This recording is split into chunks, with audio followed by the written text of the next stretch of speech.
Moin miteinander. Herzliche Grüße aus Hannover, aus der Staatskanzlei an alle, die bei Friedach ist Plattach mitmachen. Eine tolle Aktion der Initiative Platt ist cool.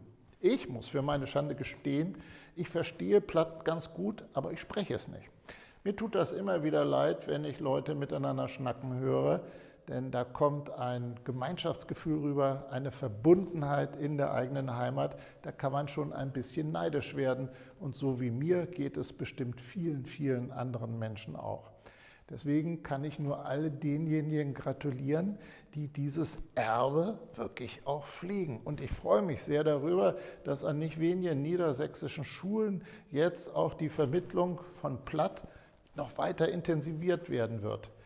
Ich glaube, es ist nicht von ungefähr so, dass Platt bei vielen Menschen außerhalb des Sprachraums, in dem Platt gesprochen wird, ja schon etwas so wie auch Sehnsucht auslöst. Denn wer von uns wünscht sich nicht eine ganz enge Verbundenheit mit der eigenen Heimat und eine ganz enge Verbindung mit den Menschen, die dort leben?